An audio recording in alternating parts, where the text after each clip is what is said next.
नमस्कार दोस्तों, मेरा नाम है अंशुमन नायक और आप सभी का बहुत बहुत स्वागत है इंडियन डिफेंस न्यूज के डिफेंस टॉक सीरीज में, जहां पर हम रोज नए नए डिफेंस अपडेट्स के बारे में बात करते हैं। तो चलिए देर ना करते हुए आज की वीडियो शुरू करते हैं।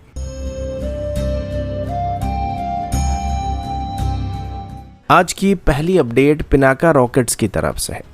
डीआरडीओ के chairman doctor Samir V Kamat की तरफ से अभी कंफर्म किया गया कि भारत का indigenous guided Pinaka rocket system अभी एंटी-शिप रोल में भी इस्तेमाल किया जा सकता है। पिनाका रॉकेट्स को ओरिजिनली इंडियन आर्मी के लिए लॉन्ग रेंज आर्टिलरी सपोर्ट को प्रोवाइड करने के लिए डिज़ाइन किया गया था, लेकिन अब इसमें गाइडेंस सिस्टम को इंटीग्रेट किया जा चुका है, जिससे इसका एक्यूरेसी काफ़ी बेहतर हो चुका है। लेटेस्ट गाइडेड पिनाका की रेंज अप्रॉक्सीमेटली 75 किलोमीटर से लेके 90 किलोमीटर तक होने की बात किया जा रहा है और ये प्रिसिशन स्ट्राइक भी कर सकता है। डॉक्टर कामत के मुताबिक पिनाका की एक्यूरेसी इतनी इंप्रूव हो चुका है कि इसे कोस्टल वाटर में एनिमी वॉरशिप्स को एंगेज करने के लिए इस्तेमाल किया जा सकता है, यानी कि ये मूविंग टारगेट को भी हिट कर सकता है। ये एक लो कॉस्ट और इंडिजिनस ऑप्शन होने वाला है जो हमारे कोस्टल डिफेंस को और भी स्ट्रॉन्ग बनाने वाला है। अगर इसको अभी डिप्लॉय किया जाता है तो ये भारत के एग्जिस्टिंग ब्रह्मोस कोस्टल बैटरीज के साथ एक और लेयर की डिफेंसिव वॉल को क्रिएट कर सकता है। ब्रह्मोस एक सुपरसोनिक क्रूज मिसाइल है जिसका रेंज और डिस्ट्रक्टिव पावर आप सब जानते हैं, जो कि 450 किलोमीटर की दूरी तक अभी स्ट्राइक करने में सक्षम हो चुका है, लेकिन ये काफ़ी एक्सपेंसिव सिस्टम होता है और लिमिटेड नंबर में इनको इस्तेमाल किया जा सकता है। वहीं पर पिनाका एक चीपर और मास प्रोड्यूस ऑप्शन होने वाला है जिसको सैचुरेशन स्ट्राइक के लिए इस्तेमाल किया जा सकता है। मतलब दुश्मन की नेवल डिफेंस सिस्टम को ओवरपावर करने के लिए पिनाका एक परफेक्ट सोल्यूशन हो सकता है, जिससे दुश्मन की एयर डिफेंस सिस्टम काफ़ी वेस्ट होने वाले हैं।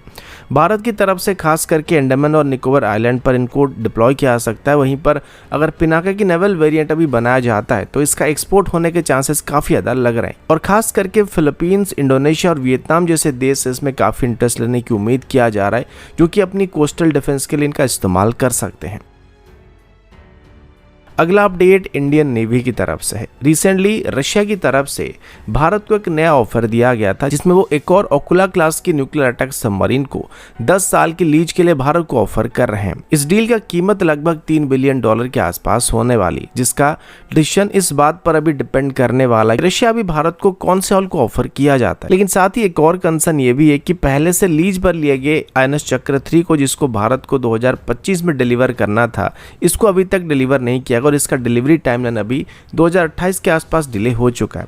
रशिया की ओकुला क्लास की सबमरीन एक एडवांस एसएसएन है जो अपने स्टेल्थ 30 नॉट के आसपास की अंडर वाटर स्पीड और 530 मीटर की डाइविंग डेप्थ के लिए जाना जाता है। इसमें टॉर्पेडो के साथ साथ 1500 किलोमीटर के आसपास स्ट्राइक करने वाले कैलिबर क्रूज मिसाइल भी मौजूद होता है। मतलब ये submarine anti submarine warfare, anti surface warfare और लॉन्ग रेंज स्ट्राइक सब कुछ कर सकता है। अगर भारत इसे लीज पर लेता है तो ये नेवी के लिए एक पावरफुल फोर्स मल्टीप्लायर बनने वाला है, क्योंकि वर्तमान हमारे पास एक भी न्यूक्लियर एसएसएन मौजूद नहीं है, क्योंकि मोस्टली सभी मॉडर्न कैरियर बैटल ग्रुप का एक मेजर पार्ट होता है। हालांकि अभी भारत की तरफ से इंडिजिनस एसएसएन को डेवलप करने की प्लानिंग किया जा रहा है, लेकिन इनको बनकर तैयार होने में अभी 7 से 10 साल के आसपास लग सकते हैं, जिस वजह से वर्तमान की नीड को पूरा करने के लिए रशिया से सबमरीन को लीज पर लेने के अलावा हमारे पास कोई और ऑप्शन मौजूद नहीं है। लेकिन अभी इन सबमरीन का प्राइस हमारे लिए एक मेजर कंसर्न बन सकता है, क्योंकि इससे पहले भारत की तरफ से 2012 में रशिया से इस ओकुला क्लास की सबमरीन को लीज पर लिया गया था।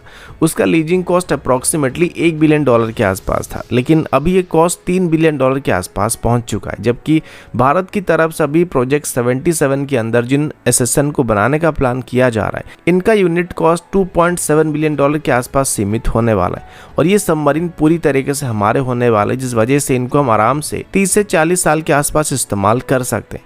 जबकि रशिया से अगर इन सबमरीन को अभी लीज पर लिया जाता है तो इनको बस हम 10 साल के लिए इस्तेमाल कर पाएंगे। तो अभी सिर्फ 10 साल के लिए $3 बिलियन इन्वेस्ट करने को लेके डिस्कशन वगैरह किया जा रहा है। अगर ये प्राइस अभी 1 से 2 बिलियन के बीच होता तो हम आराम से इनको कंसिडर कर सकते थे। लेकिन दूसरी तरफ इंडियन ओशन रीजन में चाइना के प्रेजेंस को काउंटर करने के लिए ऐसे सबमरीन हमारे लिए काफी जरूरी होने वाले हैं। और अगर हम सिर्फ इंडिजिनस न्यूक्लियर एसएसएन पर डिपेंड करेंगे तो आने वाले 10 साल तक हमारे पास कोई भी एसएसएन मौजूद नहीं होने वाला, जो कि हमारी बैटल ग्रुप के लिए नेगेटिव साइड होने वाला है।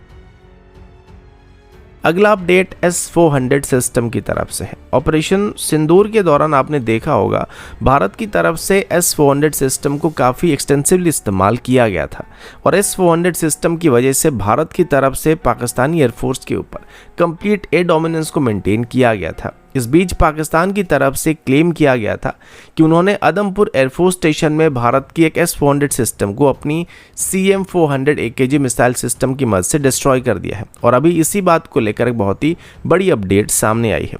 इंडियन एयरफोर्स के एक रिटायर्ड ऑफिसर सर्जेंट भालत सिंह की तरफ से अभी पाकिस्तान की इस क्लेम को लेकर एक बहुत ही बड़ा स्टेटमेंट दिया गया। सर्जेंट भालत सिंह इंडियन एयरफोर्स में S-400 सिस्टम के ऑपरेटर रह चुके हैं और ऑपरेशन सिंदूर के दौरान वो खुद S-400 सिस्टम को ऑपरेट कर रहे थे और अभी रिसेंटली 30 जून को उनका रिटायरमेंट हुआ है। उनका कहना था कि पाकिस्तानी एयरफोर्स की तरफ से S-400 बैटरीज को ट्रैक करने और डिस्ट्रॉय करने की पूरी कोशिश किया गया था। पाकिस्तानी एयरफोर्स की तरफ से भी ये क्लेम किया गया था कि उन्होंने CM AKG 400 क्रूज मिसाइल का इस्तेमाल करके S-400 सिस्टम के रडार को डिस्ट्रॉय कर दिया है, लेकिन असल में पाकिस्तानी एयरफोर्स की तरफ से फायर किए गए मिसाइल्स को बीच में इंटरसेप्ट कर लिया गया था और उन मिसाइल में से एक मिसाइल खुले फील्ड में गिर गया था जो कि असली S-400 सिस्टम की डिप्लॉयमेंट साइट से काफी दूर था। मतलब S-400 सिस्टम का एक भी कंपोनेंट डैमेज नहीं हुआ था, हिट नहीं हुआ था। और अभी CM-400 AKG मिसाइल की कंपोनेंट को भी भारत की तरफ से रिकवर किया जा चुका है, जिसमें एक मिसाइल का वॉरेट भी पूरी तरीके से इंटैक्ट पाया गया। और अगर किसी मिसाइल का वॉरेट ही पूरी तरीके से सही सलामत है तो इसका मतलब साफ है कि मिसाइल अपने टारगेट को हिट नहीं कर पाए और ना ही ये डिटोनेट हो पाए। तो अभी पाकिस्तानी एयरफोर्स की तरफ से जो क्लेम किया गया था कि उन्होंने भारत के एक S-400 सिस्टम को टारगेट किया था, ये पूरी तरीके से एक फेक प्रोपेगेंडा था जिसे वो अपनी एयरक्राफ्ट की लॉस को छुपाने के लिए स्प्रेड कर रहे थे। अगला अपडेट इंडियन एयरफोर्स की तरफ से है। प्राइम मिनिस्टर नरेंद्र मोदी जी की अध्यक्षता में कैबिनेट कमेटी ऑन सिक्योरिटी की तरफ से अभी इंडियन एयरफोर्स के लिए 6 नए नेत्र mark II airborne early warning and control aircraft यानी कि AWACS को खरीदने के लिए अप्रूवल दे दिया है। इस डील की टोटल कॉस्ट लगभग 19,000 करोड़ के आसपास होने की उम्मीद किया जा रहा है और ये aircraft pre owned Airbus A321 platform पर बेस्ड होने वाला है, जो कि सेकेंड हैंड कंडीशन में एयर इंडिया से लिए गए थे और इन एयरक्राफ्ट की पहली डिलीवरी 2033 के आसपास एक्सपेक्ट किया जा रहा है। ये प्रोजेक्ट DRDO के सेंटर फॉर एयरबोर्न सिस्टम के अंदर अभी डेवलप किया जा रहा है, जिसमें एयरबस और इंडियन इंडस्ट्री पार्टनर शामिल होने वाले हैं।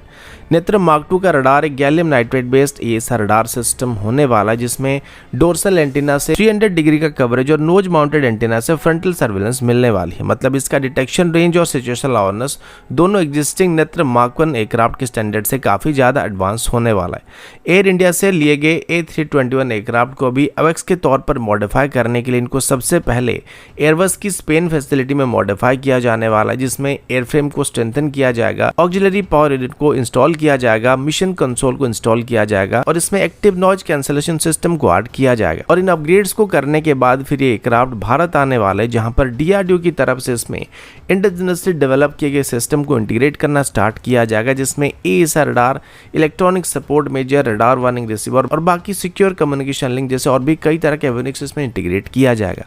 इसके पैरेलल में मार्च 2025 में ही डिफेंस एक्विजिशन काउंसिल की तरफ से 6 नेत्र मार्क I AWACS को भी खरीदने के लिए अप्रूवल दे दिया गया था, जो एम्ब्रर की ERJ-145 एयरक्राफ्ट के ऊपर बेस्ड होने वाले। लेकिन उम्मीद किया जा रहा है कि इनका डिलीवरी टाइमलाइन काफी फास्ट होने वाला है। और इसके अलावा भी कैबिनेट कमेटी की तरफ से एडिशनल 97 तेजस मार्क I को एक्वायर करने के लिए अप्रूवल दे दिया गया, जिसकी कीमत लगभग 62,000 करोड़ के आसपास होने वाला है।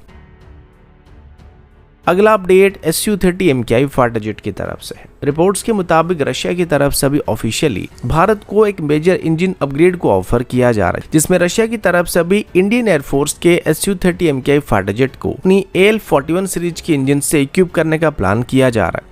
ये वही इंजन है जो रशिया के 5th जनरेशन Su-57 जैसे स्टेल्थ फाइटर जेट में और Su-35 में इस्तेमाल किया जा रहा है। इस अपग्रेड के अंदर इंजन को HAL की नासिक फैसिलिटी में लोकली मैन्युफैक्चर किया जाने वाला है, जहां पर अभी AL-31FP इंजन को मैन्युफैक्चर किया जा रहा है।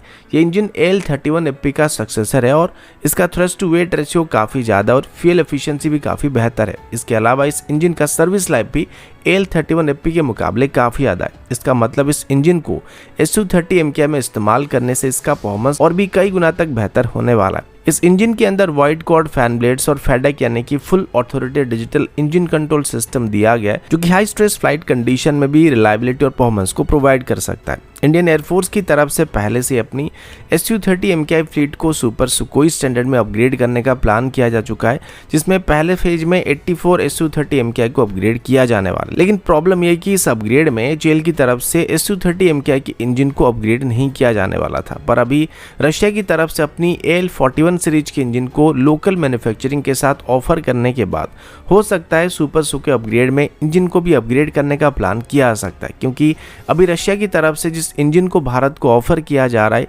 ये Su-30 MKI में बिना कोई मेजर मॉडिफिकेशन के फिट किया जा सकता है, जिस वजह से ज़्यादातर चांसेस होने वाला है जहां पर इस इंजन ऑफर को कंसीडर किया जा सकता है। तो दोस्तों अभी के लिए इतना ही, मिलता हूं आपसे अगले वीडियो में, तब तक के लिए जय हिंद, वंदे मातरम।